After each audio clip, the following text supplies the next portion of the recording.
اللہ الرحمن الرحیم وما ارسلناک الا رحمۃ للعالمین صدق اللہ العظیم۔ درشی پڑھیے گا الصلاۃ والسلام علیک یا رسول اللہ وعلی آلک و اصحابک یا سیدی یا حبیب اللہ۔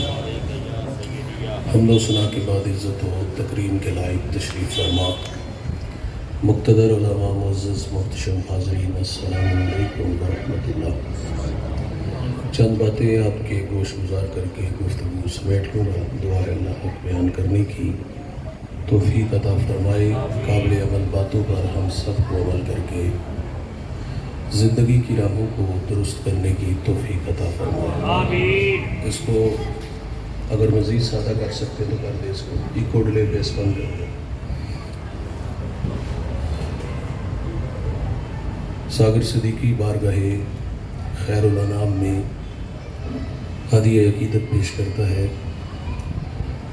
بزم کونین سجانے کے لیے آپ آئے، شمع توحید جلانے کے لیے آپ آئے، ایک پیغام جو ہر دل میں اجالا کر دے، ساری دنیا کو سنانے کے لیے آپ آئے، ایک مدت سے بھٹکتے ہوئے منزل کی طرف دور تک راہ دکھانے کے لیے آپ آئے، ناخدا بن کے ابلتے ہوئے طوفانوں میں کشتیاں پار لگانے کے لیے آپ آئے۔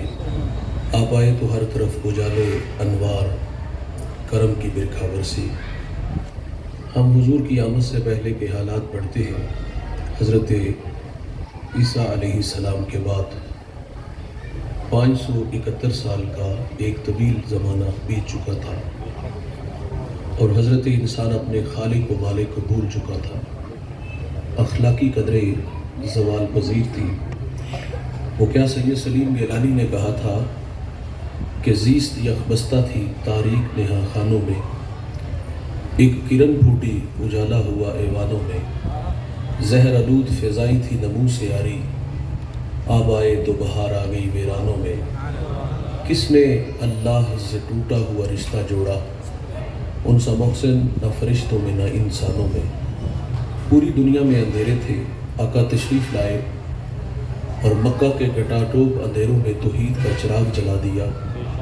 پھر اتنے اجالے انوار اترے کہ جو لوگ در در پہ دھکے کھا رہے تھے، آقا کی صدائے دل نواز نے انہیں کھینچ کے ایک خدا کے آگے جھکنا سکھا دیا۔ سبحان اللہ۔ میرے نبی صلی اللہ علیہ وسلم کار نبوت کی ذمہ داریاں سر انجام دینے کے لیے میدان عمل میں ہے۔ قولوا لا الہ الا اللہ تفلحوا کی صدا جزیرہ عرب میں گونج اٹھی تو جس شخص کو سب سے پہلے ایمان نصیب ہوا، ایمان لانے میں جس نے سبقت اختیار کی، بہت بڑا نام ہے۔ وہ اس امت کا پہلا صوفی بھی ہے، صحابی بھی ہے، وہ راست رو بھی ہے، وہ راست گو بھی ہے، وہ معاملات دنیا کو سلجھانے کا ٹھب اور سلیقہ بھی جانتا ہے۔ میرے نبی نے اس جوان کی تعریف کی، فرمایا میں نے جس کو بھی دین دیا اس نے تعامل سے تردد سے کام لیا، لیکن فرمایا ابو بکر وہ جوان ہے، میں نے دین دیا اس نے جھولی میں ڈال دیا۔ حضور آتے ہیں تو ہر طرف اجالے انوار کرم کی برکھا برستی ہے۔ ہم نے عرب معاشرے کو پڑھا، اس معاشرے کے رویے بڑے ہی تلخ تھے، رشتوں کی قدریں وہ لوگ کھو چکے تھے۔ کریم آقا صلی اللہ علیہ وسلم نے آ کر کے ان کو رشتوں کی قدریں سکھائی۔ اسلام سے پہلے والدین کے ساتھ کیا سلوک تھا سنتے چلیے گا۔ ایک بہت بڑا فلسفی اپنے والد کو زد و کوب کر رہا تھا، پوچھا اس بوڑھے کا جرم کیا ہے؟ تو اس سماج کا پڑھا لکھا بیٹا کہتا ہے کہ میں عالم بالا میں تھا تو اس نے مجھے عالم اسفل میں دھکیل دیا، اب جو اسی لائق ہے کہ اس کو مارا جائے۔ ابو علا مرہ ایک بہت بڑا دانشور مرنے لگا تو لوگوں نے سوال کیا کہ جب تو مر جائے تو ہم تیری قبر کے کتبے پر کیا لکھیں؟ بڑی ہی بے تکی سی بات کہہ گیا۔ وہ کہتا ہے کہ میری قبر کے کتبے پر لکھنا کہ یہ وہ ہے جس کو اس کے والدین نے جنم دیا، لیکن یہ غلطی اس نے نہیں کی، اس نے شادی نہیں کی تھی، اس کے بیوی بچے نہیں تھے۔ اسلام سے پہلے یہ اپنے باپ کو اپنا مجرم قرار ٹھہراتے تھے۔ اور ماں کے ساتھ کیا سلوک تھا؟ آواز کم رکھے میرے بھائی۔ ماں ترکے میں بٹی، ماں منڈیوں میں بکی۔ 3 بیٹوں نے اپنی سگی ماں کو 900 دراہم میں فروخت کر دیا۔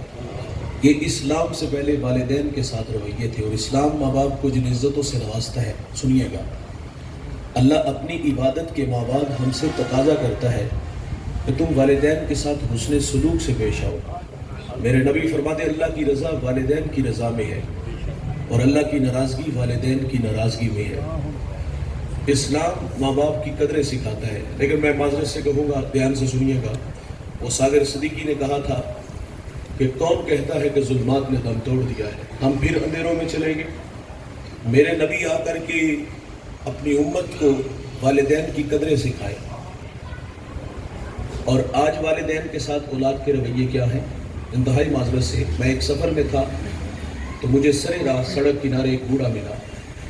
اس بوڑھے کی عمر تقریباً 80 برس، دودھ کی طرح سفید داڑھی، ہاتھ میں عصا، سر پہ کپڑوں کی گٹھڑی، چل چلاتی کڑکتی دھوپ۔ اس بوڑھے کا سارا بدن پسینے سے شرابور تھا۔ گزرتے میرے قدم رک گئے، میں نے انہیں اپنے ساتھ بٹھا لی، اور میں نے محسوس کیا کہ یہ بوڑھا زخمی ہے، اور یہ زخم کسی پرائے نے نہیں، اپنے نے دیے ہیں۔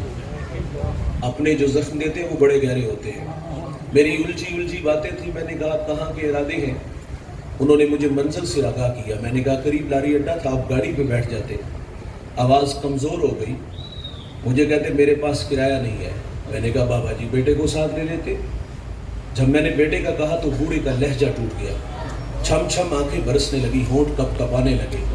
مجھے رو کے کہتے مولوی صاحب آج بیٹے نے گھر سے نکال دیا ہے، والد نے رب کی رحمتوں کو نکال دیا کہ وہ پاک بدن کا نالائق بدبخت بیٹا جس کے بوڑھے باپ نے 40 سال پردیس کے دھکے کھائے، خواب دیکھتے دیکھتے بوڑھا ہو گیا، دنیا کی ہر نعمت ان کے قدموں میں ڈال دی، لیکن ہم نے دیکھا کہ وہ جوتے پہ تھوکتا ہے اور باپ کے منہ پہ مارتا ہے، اس کو ٹھوٹے مارتا ہے۔ اس اولاد کی خاطر ماں باپ نے کتنے دکھ، کتنی آزمائشوں سے گزرے، اور جب نالائق اولاد ماں باپ کے سامنے آ کھڑی ہو تو ماں باپ مرنے سے پہلے ہی مر جاتے ہیں۔ یہ ناراض کے چلے گئے تو عرش کا رحمان ہم سے ناراض ہو جائے گا، اور اگر یہ راضی ہیں تو سونا رب راضی ہے۔ آپ نے علماء سے ایک بار نہیں 1000 بار یہ واقعہ سنا ہے۔ موسیٰ علیہ السلام ایک دن اللہ سے عرض کرتے یا اللہ جنت میں میرا ہمسایہ کون ہوگا؟ فرمایا فلاں کسائی۔ آپ اس کا عمل ڈھونڈنے کے لیے اس کی دکان پہ آئے، اپنے بارے میں خبر نہیں دی کہ میں اللہ کا نبی موسیٰ علیہ السلام ہوں، مہمان بن کے اس کے گھر تک آئے۔ اچھا جب گھر آئے تو ایسا نہیں ہوا کہ وہ نظریں چرا کے پیچھے حجرے میں چلا گیا۔ عموماً جو رویے دیکھ کے بوتل برگر چھپا کے لے جاتے ہیں۔ دیکھیے میں یہ نہیں کہہ رہا کہ آپ بیوی کی خدمت نہ کرو، ضرور کرو، آپ کی خاطر ماں باپ، بہن بھائی، سہیلیاں چھوڑ کے آتی ہے، اس کی خدمت آپ کے کندھوں پہ ہے، لیکن میرا کہنا ہے بھائی جنہوں نے پالا پوسا جوان کیا، ہمیں یہاں تک لا کے کھڑا کیا، ناراض نہ ہوئیے گا، لہجہ تھوڑا سا تلخ ہے، ساچا کی تو پاپڑ مجدن، اور اقبال نے کہا تھا کہ چمن میں تلخ نوائی میری گوارا کر، کہ زہر بھی کرتا ہے کبھی کارے تریا کی، کڑوی کسیلی لیکن قبول کیجیے۔ میں انتہائی معذرت سے کہوں گا، ماں باپ سے 100-200 روپے کی چیز چھپا کے لے جاتے ہوئے کیا ہمیں شرم نہیں آتی؟ اس کی حیثیت ہی کیا ہے یار۔ خیر موسیٰ علیہ السلام فرماتے ہم گھر داخل ہوئے تو میں نے کیا دیکھا؟ اس نے سب سے پہلا کام یہ کیا، لکڑیاں جمع کی، آگ جلائی، اس پہ ہنڈیاں رکھی اور اپنے ہاتھوں سے کھانا بنایا۔ کھانا پک گیا، چارپائی پہ ایک نحیف سی گڑیا تھی، اٹھایا، نوالے توڑ توڑ کے اس کے منہ میں رکھے۔ بوڑھی اماں نے کھانا کھا لیا، بڑبڑانے لگی۔ موسیٰ علیہ السلام فرماتے یہ کون ہے؟ کہا یہ میرے ماں جی ہے۔ فرمایا یار یہ کچھ کہہ رہی ہیں؟ زیر لب مسکرا دیا، کہتا ہے ماں کہتی ہے اللہ جنت میں تمہیں موسیٰ علیہ السلام کا پڑوس عطا فرمائے۔ بڑے تعجب سے کہتا ہے بھائی جان آپ بتاؤ نا، کہاں اللہ کے نبی موسیٰ علیہ السلام اور کہاں میں جملہ عرض کروں گا تو طبیعتوں میں نشہ پیدا ہو جائے گا۔ وہ کہتا ہے کہاں میں اور کہاں اللہ کے نبی موسیٰ علیہ السلام؟ تو موسیٰ علیہ السلام فرماتے ادھر دیکھ، میں تیرے سامنے کھڑا، میں تیرے ان کی خدمت ان کی زندگی میں کرو بھائی، ان کی قدر ان کی زندگی۔ ہم تو لکیر پیٹتے ہیں، دنیا سے چلے گئے تو آدھی مسجد پھلوں سے نہیں بھر دیتے، باقاعدہ تاکید کرتے مہنگے سے مہنگا پھالا ہے میرے والد کے میری والدہ کے ختم میں۔ اور بھائی زندہ تھے شاپر چھپا کے لے جاتے تھے، آج آدھی مسجد بھر دی۔ قبرستان کے جوتے اتار کے الٹے قدم آئے، زندگی میں ادب کیا، گالیاں دی، برادری میں پنچایت میں بوڑھوں کو ذلیل کیا۔ ان کی قدر ان کی زندگی میں کرو۔ ماں باپ بڑی دولت ہے یار، اور یہ جو ماں باپ ہوتے ہیں نا دوست، یہ بورڈ کے درخت کی طرح ہوتے ہیں۔ میں ایک دیہات کا رہنے والا ہوں، ہمارے دیہاتوں میں بورڈ کی مثال اس لیے دے رہا ہوں، اس کا سایہ بڑا گھنا ہوتا ہے، سردیوں میں گرم اور گرمی میں ٹھنڈا سایہ ہوتا ہے اس کا۔ ہمارے دیہاتوں میں جب لائٹ چلی جائے تو ہم 4 پہیے اٹھا کے اس کے نیچے آتے ہیں اور ظاہر ہے اس کے نیچے جو بیٹھتے ہیں آسودگی محسوس کرتے ہیں، لیکن یہ احساس نہیں ہوتا کہ اس درخت نے اپنے اوپر کتنی دھوپ برداشت کی ہے، کتنی دھوپ برداشت کر کے ہمیں ٹھنڈا سایہ دیا۔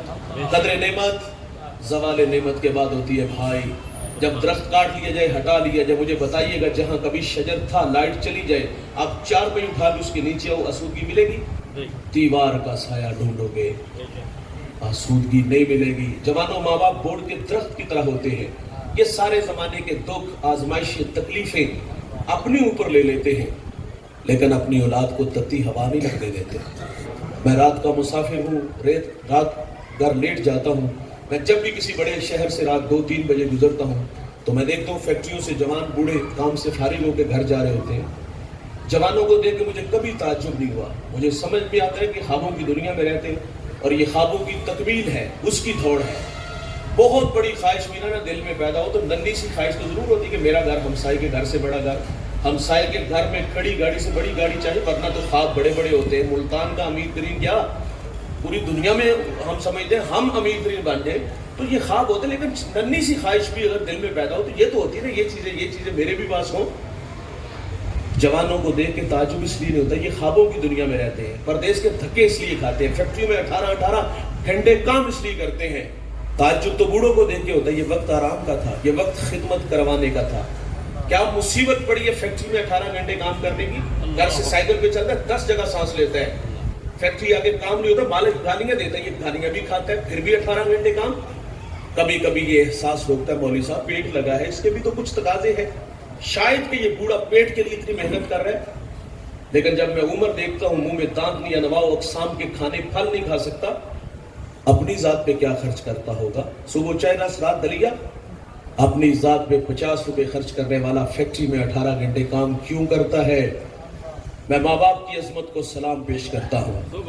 ان کے پیش نظر ہوتا ہے پہلے بچے چھوٹے تھے، اسکول پڑھتے تھے، اب کالج میں، یونیورسٹیوں میں پڑھتے ہیں، تعلیمی اخراجات بڑھ گئے نا بھائی، ان اخراجات کو پورا کرنے کے لیے ہمارا بوڑھا والد فیکٹری میں 18 گھنٹے پردیس کے دھکے کھا رہا ہے، اور ہماری بوڑھی ماں گھر میں سلائی مشین چلا رہی ہے۔ یار نظر والی اینک لگ گئی، شہر میں آ کے پردے والوں بھول گئے ہو کس کی ماں نے کتنا زیور بیچا ہے، ہمیں بڑا دیکھنے کے لیے یہ خود ہارتے رہے۔ اچھا، ان کے پیش نظر یہ بھی ہوتا ہے ہم پڑھے لکھے نہیں، کل کو ہمارے بچے ہماری جگہ پہ نہ آگے کھڑے ہوں، یہ مستری کے پیچھے دابڑا نہ اٹھائیں، یہ فیکٹریوں میں دھکے نہ کھائیں، یہ ریڑھی نہ لگائیں۔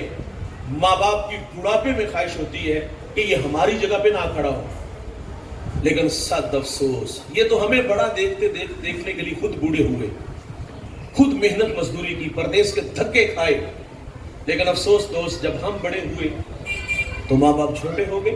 ہاں، یہ تو کوئی انگلش کا کوئی ٹیڑھا میڑھا لفظ بولے اولاد مذاق اڑاتی ہے۔ ابا جی 4 کلاساں پڑھ رہے تھے، گل کرنی ہوتی، وہ رت جگے، وہ پردیس کے دھکے، وہ فیکٹریوں کے 18 گھنٹے ہمیں یاد نہ آئے؟ اس بوڑھے نے کہاں سے اٹھا کے ہمیں کہاں لایا، اور آج مذاق اڑاتے ہو۔ ہم نے ایسی نالائق اولاد بھی دیکھی جو ماں باپ کا دوستوں میں تعارف کراتے بھی شرماتی ہے۔ میرے دیہات کا ایک بوڑھا جوتے گانٹ گانٹ کر کے اس نے بچوں کو پڑھایا، لاہور جائے گئے، یہ دیہات سے گڑگنا سوات لے کے گیا، اتفاق سے اس دن اس کے دوست بھی آئے ہوئے تھے، تو یہ ملاقات کر کے دوسرے کمرے میں آنے والا تھا، تو کسی دوست نے کہا یہ بوڑھا کون ہے؟ تو کہتا ہے یہ دیہات میں ہمارا ملازم ہے۔ ہاں، اس میں کوئی شک نہیں، ماں باپ ہماری خدمت نوکروں کی طرح کرتی ہے، لیکن نکمی اولاد کو تو نوکر نہیں سمجھنا چاہیے۔ اور کہاں سے اٹھا کے کہاں تک لائے، ناراض نہ ہوئیے گا، جملہ عرض کرنے لگوں، آپ بہت بڑے علامہ صاحب ہوں گے، مفتی صاحب ہیں، پیر صاحب ہیں، سیاستدان ہیں، بہت بڑے سرمایہ دار ہیں، یار جب گھر آؤ تو یہ سارے سٹار اتار کے آیا کرو، گھر آؤ تو وہی پرانا 25 سالہ ببلو، ماں جو ہمیں پیار سے پپو کہتی تھی وہ بن کے آؤ، ہم گھر میں بھی بڑے بن کے آتے ہیں۔ امام اعظم کتنا قادور شخص ہے یار، شہر کا سب سے بڑا مفتی ہے، ماں بیٹے سے کہتی بیٹا میں نے فلاں بوڑھے عالم سے مسئلہ پوچھنا ہے، ماں سے یہ تو نہیں کہتے ماں سوال کرو جواب ملے گا، دلائل کے اخبار لگاؤں گا، تشفی ہوئی تو ٹھیک، یہ بھی نہیں کہتے اماں وہ عمر میں بڑے ہیں، علمی قد تیرے بیٹے کا بڑا ہے، وہ خود مجھ سے اصلاح چاہتے ہیں، یہ بھی نہیں کہتے ماں ان کے پاس جانے سے میری توقیر کم ہوگی، بولے والے بندے سواری تیار کرتے، ماں کو بٹھاتے، نکیل پکڑتے اور اس عالم کے دروازے پر چلے جاتے، وہ دیکھ کے شرمندہ ہوتا کہ حضرت آگے کہا مولانا میری ماں نے آپ سے کوئی مسئلہ پوچھنا ہے، مہربانی فرمائے، سوال کا جواب نہ آتا تو امام اعظم آہستہ آواز میں سوال کا جواب بتاتے، اور ساتھ فرماتے تھوڑی سی اونچی آواز میں میری ماں کو یہ مسئلہ بیان کر دو، بڑا بن کے نہیں بھائی، بڑا بن کے نہیں، چھوٹا بن کے آؤ۔ اور جنہوں نے خدمت کی نا دنیا میں، ان کی قدریں آج بھی ہیں، ان کی قدریں آج بھی بحال ہیں۔ میرے نبی یمن کی طرف منہ کرتے ہیں، قمیض کے بٹن کھولتے ہیں، لمبے لمبے سانس لیتے ہیں اور کیا فرماتے ہیں، مجھے یمن کی طرف سے یار کی خوشبو آتی ہے۔ جانتے وہاں کون تھے؟ وہاں حضرت اویس کرنی رضی اللہ تعالیٰ، یار ساری زندگی ملاقات نہیں کر سکے، شرف صحابیہ سے ممتاز نہیں ہو سکے، لیکن انہوں نے خیر التابعین کا لقب پایا۔ اعزاز ملا کیسے؟ ماں تھی، آنکھوں سے نابینا تھی، پیچھے کوئی خدمت والا نہیں تھا، خدمت روک لیتی ہے۔ میرے نبی صحابہ سے فرماتے ہیں تمہیں جب کبھی اویس ملے نا تو اس سے کہنا کہ میری امت کی مغفرت کی دعا کرنا۔ جو بیٹے فرما بردار ہوتے ہیں وہ مستجاب الدعوات بنتے ہیں۔ سنیے گا، اب ایسے کرنے کو جنت میں روک لیا جائے گا، حکم ہوگا پیچھے پلٹ کے دیکھو، ہزاروں نہیں لاکھوں لوگ ہوں گے۔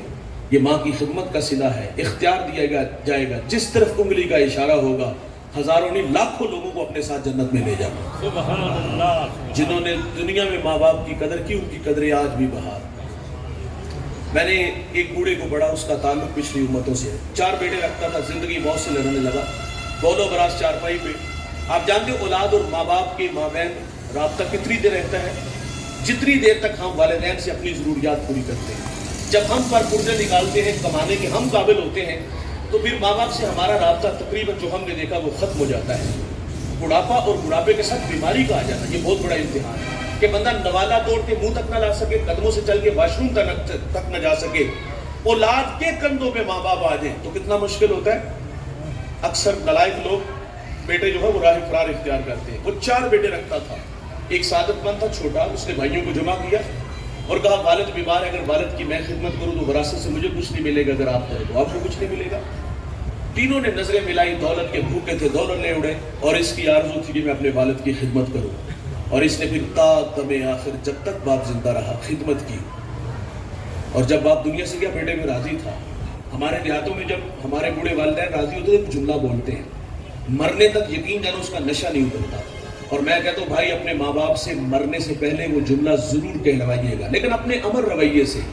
ہمارے بوڑھے راضی ہو کے کیا کہتے ہیں، جا پتر تینوں ستے ہی خیران ہے، جا پتر تینوں۔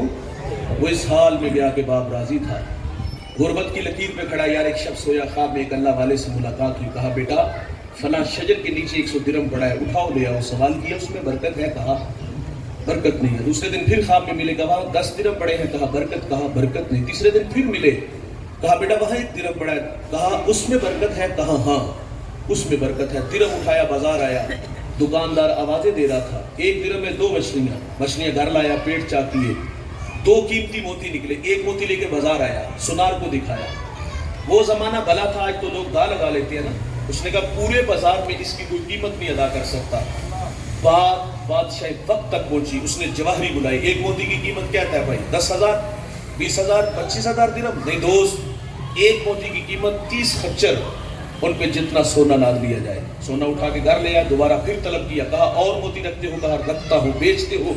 بیچتا ہوں۔ ریٹ؟ کہا ریٹ میری مرضی کا۔ کہا مانگو کیا مانگتے ہو؟ کہا ڈبل لوں گا۔ 60 خچر سونا لاد کے گھر لے آیا۔ یقیناً بادشاہ کے بعد اس شہر کا سب سے امیر ترین شخص کو ٹھہرا، کون؟ جس نے اپنے بوڑھے باپ کی دولت ہی سب کچھ نہیں ہوتی میرے بھائی، یہ ٹگئی سب کچھ نہیں ہوتے۔ ماں باپ بہت بڑی دولت ہے، لیکن اس دولت کی قدر ہم نے دیکھی بڑھاپے میں جب وراثت تقسیم ہوتی ہے۔ وراثت تقسیم ہوئی تو آپ نے دیکھا 1 انچ پہ بھائی نے بھائی کو ذبح کر دیا۔ بڑھاپے میں وراثت پہ جھگڑا ہوا۔ آپ کو یاد ہوگا ایک جھگڑا بچپن میں بھی ہوتا تھا، اور وہ جھگڑا بڑا خوبصورت تھا۔ ماضی کے دریچوں میں میں اور آپ چھانک کر کے دیکھیں نا تو ایک دھندلا سا نقشہ میرے اور آپ کے سامنے ضرور آئے گا۔ وہ بچپن کا جھگڑا کتنا خوبصورت تھا، کاش کے بڑھاپے میں بھی ہوتا۔ ہم بھی جاتے ہیں گھر تو گھر میں وہ جھگڑا ہوتا ہے، ضرور ہوتا ہے۔ اور وہ بچپن کا جھگڑا کیا ہوتا تھا؟ ماں میری ہے، باپ میرا ہے۔ لیکن اب کیا ہے؟ یہ گھر میرا ہے، وہ زمینیں میری ہیں، اگر وہ لے گا تو میں ذبح کر دوں گا، اس کو کاٹ دوں گا، زندگی اس کے ساری زندگی جو ہے وہ رشتہ ختم کر دوں گا۔ بڑھاپا آیا تو وراثت پہ جھگڑا ہوا، اور جب ماں باپ کی باری آتی ہے تو تماشا دیکھنے والا ہوتا ہے۔ کوئی کہتا ہے گھر چھوٹا ہے، کوئی کہتا ہے خرچے زیادہ ہیں، اور کچھ نلائق کہتے 4 مہینے تو نہیں پا میرے کڑا نہ ہونا، اور کچھ یہ بھی کہتے یہ بوڑھا کھانستا تو میرے بچوں کی نیند خراب ہوتی ہے۔